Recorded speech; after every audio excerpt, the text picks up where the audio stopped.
Who could have imagined back when we started doing this segment with Graham Rossini a few months ago? This is the reason why, this show. This is the reason why ASU is playing for... We've got to take some credit for what's happening here. Really? I think we should. We're the reason why ASU is playing for a Big 12 championship this weekend? We've never done an AD show before, and all of a sudden now look at the success they're having. Wow, you really do build up some stuff in your head, don't you? Boy, you really are. Oh, my God. You're seeing a whole team of shrinks, aren't you, Gambo? Just a whole team. Oh, my goodness. Graham Rossini, please help. It doesn't have anything to do with us, right? Please, right? I mean, I'm with my fellow Paisan here. If it takes hanging out with you guys every day, we'll do this all the time. Karma, we got to do it. I said the other day, I moved here in 97. So my first year here was the Rose Bowl year with Jake and Juan Roque and those guys. That was my first year here was that year. I've been here for a long time. This is one of the top 3 best years of Sun Devil football. This has just been an absolutely incredible year. So I'll ask you, what's the biggest benefit of it to you? What are some of the benefits you see of this team having all this success right now? It captures the hearts of the Valley, and that's the power of sports. That's the power of how you emotionally connect to something that you care about. And when it's going well, you want to do more of it. And so we've obviously had our well-documented highs and lows over the last couple of years. There's been a lot of uncertainty. There's been a lot of frustration, and it's just nice to be able to move beyond all of that. And what I take so much great pride in over the course of this fall, and it's been about 6 months since this iteration of our department, that just people keep coming up saying it feels good to feel good. It feels good to be hopeful. It feels good to feel connected. It feels good to know that there's movement in the right direction, and we're starting to see it manifest week in and week out. And so it creates new possibilities. And that's the beauty of sport, is that week by week, you build from the success. If something's not working, you kind of make that pivot, you make those adjustments, and you figure out what's going to connect. But the more we win, the more we can do, the more that we can connect, and the more that we can reinvest and support the work that's happening here. Yeah, it feels good to be loved for sure. Let me ask you about NIL, because it's such an important part moving forward of being able to retain the players on this roster. What kind of uptick have you seen week by week as the wins keep piling up? Well, we've seen a lot. I mean, I just stepped out of a business summit that one of our key partners, Mountain America Credit Union, is using the football stadium to do a business summit. So getting a chance to talk to NIL about a number of business leaders in the Valley.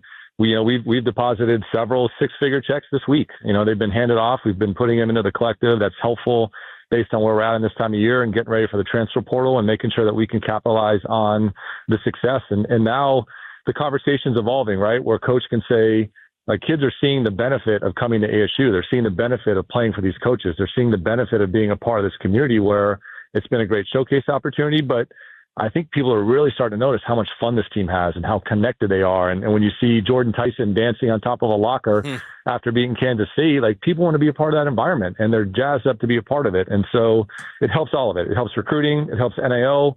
We want to be better recruiters. We want to be deeper and deeper and more successful in NIL. And when you're winning, it opens up these conversations, and we're very mindful every day on how do we keep using that. Graham Rossini, our guest here on the Burns Gambo Show, the AD of Arizona State University, as they get ready to take on what is basically a college football playoff elimination game Saturday afternoon at Mountain America Stadium, 1:30, as they take on BYU. I know Kenny joked about it earlier in the week. Is there anything... Are you getting any feedback yet on what the crowd is going to actually look like on Saturday? And is there anything that can be done to make sure it's as many ASU fans as humanly possible so you guys have the best home field advantage as possible? Yeah, I mean, we talked right after the game Saturday night, knowing that he would be doing media on Monday, and that was the message of, if you have a ticket, use it. And if you don't have a ticket, or if you're not going to use your ticket, make sure you give it to a Sun Devil. And we know this game has been a hot ticket since the beginning because there's a lot of BYU fans in the Valley. This is a legacy rivalry going back to the WAC days. A lot of Sun Devil fans that have been around for decades appreciate that rivalry. And so we were already in a situation where this was going to be a tough ticket, now even more so with the success that both programs are having, but more importantly, the success that ASU's been having. And so, we know there's going to be some blue and white, but we're trying to get as loud as we can on the ASU side. Our student turnout has been unbelievable. We had record downloads on Monday, so our student section is going to be absolutely on fire in the Inferno on Saturday. And so, again, if you have a ticket, use it. Where the Sun Devils need to be supporting the Sun Devils, and if you're not going to use it, make sure you're putting in the hand of another Sun Devil so we can be jam-packing this place with gold T-shirts everywhere. And we've also heard plenty of warnings that if you are going to Saturday's game, make sure you get down there really, really, really early, right? Well, thanks for sharing that. I mean, it's homecoming, so it's a busy day, but it's a really important day at a university where we've got a number of our colleges, a number of our alumni that's building incredible events across. We've got the homecoming parade that'll start in the morning on University Drive. And so it's a busy day on campus. It's also a great time of year. We're getting the great slot, 1:30 in the middle of the day with beautiful weather. So, yeah, if you're coming down, leave some extra time. Know there's going to be some traffic, but we're going to be working on moving people through as quickly as we can. I think me and my wife are going to leave tonight just to make sure we beat the traffic and get there on time, for this game. When you look at the scenarios, we've gone through them over and over again. There's a few of there's one where ASU can win out and not get in, but it takes like BYU losing 2 and Iowa State winning 2 and things like that. But have you kind of started to look at the scenarios right now? Yeah, we've looked at them from a planning standpoint, just making sure that we're ahead of the opportunities. And if we're going to different games and there's different chances to host or connect, so we're very much targeted on that. But a lot of it's up to chance. And it's the old adage in sports. It's obviously cliche, but we got to take care of business Saturday night and see what happens from there. And, it's easy to get ahead. We've got a massive game down in Tucson next week. That's something that all of our fans look forward to. Certainly our football team does as well. But a lot's riding on Saturday night, and if we don't take care of business against BYU, that conversation changes. And so, we're mindful of it from a planning standpoint in the department, making sure that we would have the team ready to go in a number of these scenarios.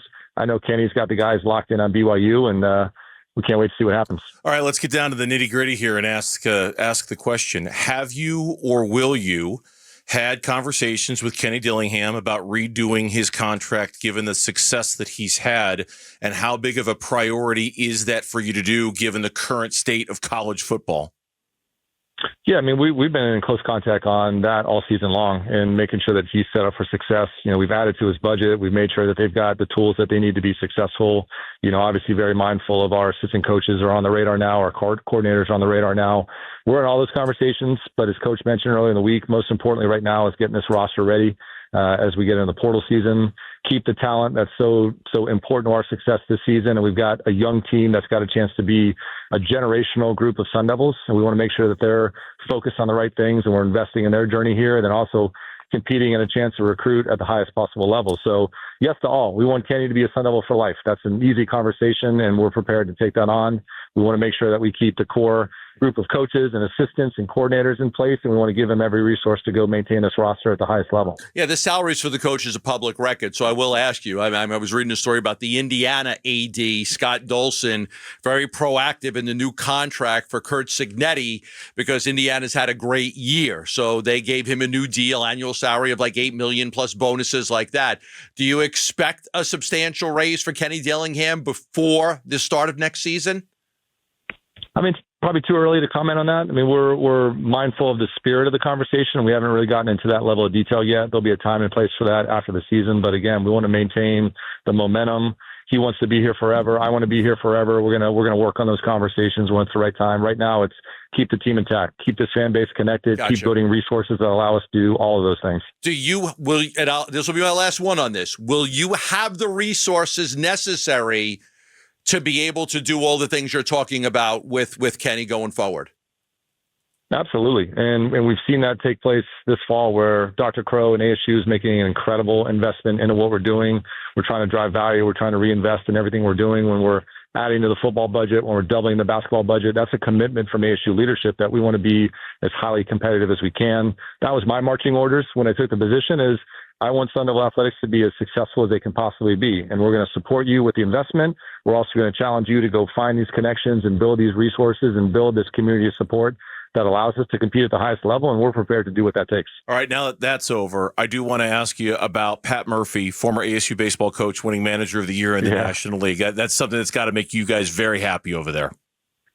It does. I couldn't be happier for him. He's actually going to be at the game Saturday night, but an unbelievable chance to celebrate Coach Murphy. What a comeback story. Obviously, the way that he left ASU and his journey back to the highest level of Major League Baseball. He's the only person in the history of the sport that was a national coach of the year in college and went on to be a manager of the year in Major League Baseball. And so a lot of credit to him. It'll be great to be with him at the game. I know he's keeping tabs on what's going on in all of our sports, but you guys know he's got a football background. And so he's very tuned into what's going on here with Sun Devil football. And it's awesome that he'll be with us on Saturday. I love Murph. Love Murph.